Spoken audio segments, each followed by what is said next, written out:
Hello, my topics are Chapter 1, Developing Confidence, Chapter 10, Elements of a Good Intro, and Chapter 13, The Speaker's Voice. First, we start off with developing confidence, and the two main parts of that is nervousness is normal, and everyone deals with nervousness.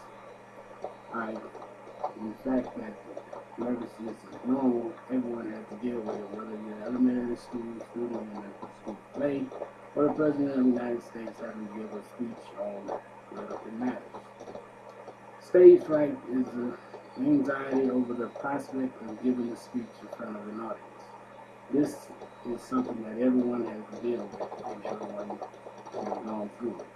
Because if you're not comfortable giving a speech, you're going to be afraid to do it. Then adrenaline, that is a hormone released in the bloodstream to prepare you for such things like mental stress.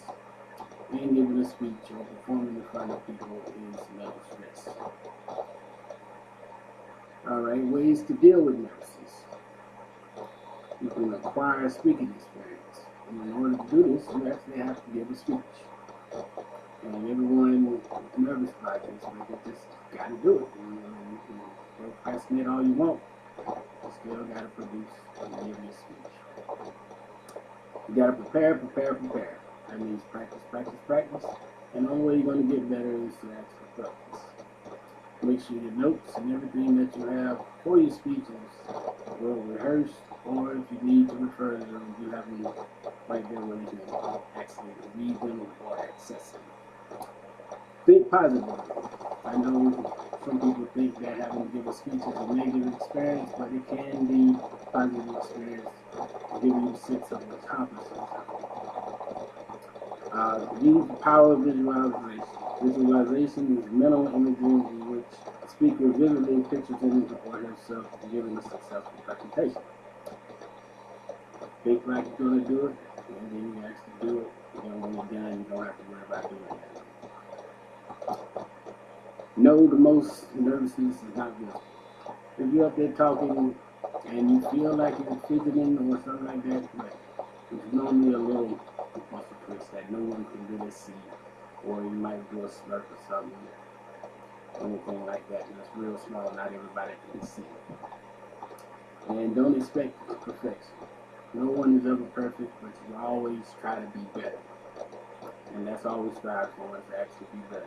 And take it back to practice, prepare, just keep rehearsing your speech. And then once you have good confidence in yourself, you can actually go there and have a good time with your speech.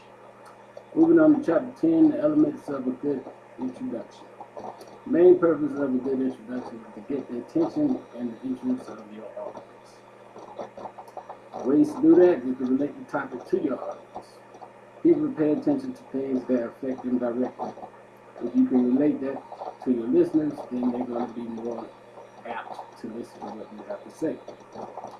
Then state the importance of the topic. That's the only way you're going to actually keep your audience. Show them how important it is to you, and you have to actually show that it's important to you by showing their enthusiasm and being confident while you give your speech. Then startle the audience. You can startle the audience by giving them a specific group of stats or some information that pertains to your speech that they probably didn't know, that might keep them on the edge of their seat for your speech. Arouse the curiosity of the audience.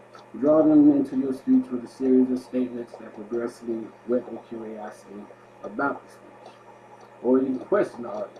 Start off with a question and ask them, get them to start thinking about what you might say, or have their answers in their head, and then when you actually say it in your speech, they're like, I recognize that. That's a good question. Then begin with a quotation. There's another way to arouse the interest of your audience by just giving them a quote from a famous author, philosopher, president, anybody in such area that's worldwide known from many people. Or you can tell a story. Everybody likes to listen to a good story, and if you're able to tell one, you probably keep your audience along with you for the majority of your speech. Chapter 13, the speaker's voice. The aspects of the voice you should work on control are volume, pitch, rate, pauses, vocal variety, pronunciation, articulation, and dialect. Volume. Volume is the loudness of the softness of the speaker's voice. You gotta make sure everybody can hear you. Pitch. The highness or the lowness of the speaker's voice. When you're actually talking and then you like talk for one way and then you slow down. That's like an inflection. Inflections. Changes in the pitch or tone of the speaker's voice. Monotone, constant pitch of the tone of voice. The rate, the speed at which a person speaks. Pause, a momentary break in the vocal delivery of the speech.